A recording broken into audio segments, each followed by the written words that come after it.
We're looking for a quality of life that this kind of a setting afforded them, but also the easy access to the city of Chicago on the Chicago and Northwestern Railroad.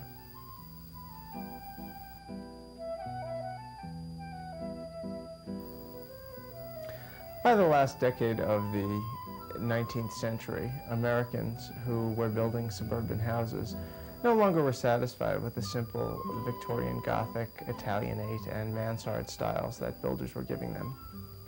They wanted houses that were slightly more elaborate, larger, more rambling, and what they began building were what we know today as Queen Anne houses. Queen Anne houses, unlike other historical types of houses, aren't related historically to the reign of Queen Anne in England. Rather, they refer to a more or less amalgam of other Victorian house styles. Queen Anne houses are, for the most part, characterized by variety. They use a number of different shapes and building materials and types of windows. As you can see from looking at a series of Queen Annes like this one on Hazel Avenue, there are shingles, there are clapboarding, there are several different kinds of window styles. There are two different kinds of towers. There is a wraparound porch. There is a tremendous amount to delight the eye.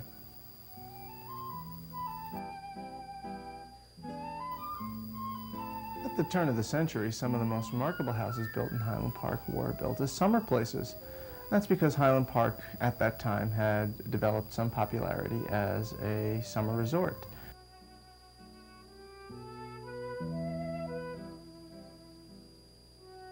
One of the more unusual summer places in Highland Park is this parcel that, when it was all one property, was known as Wildwood.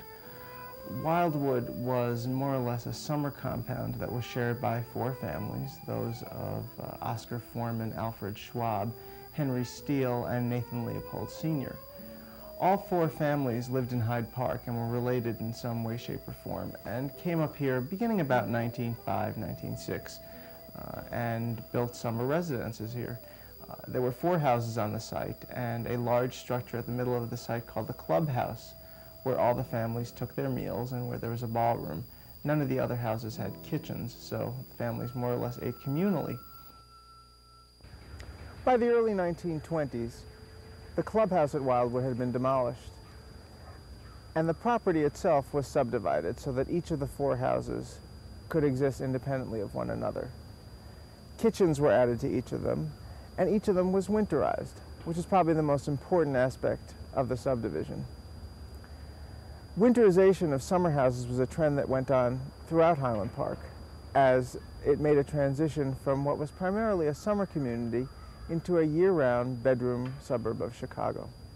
In so doing, it would become the archetypal American suburban community.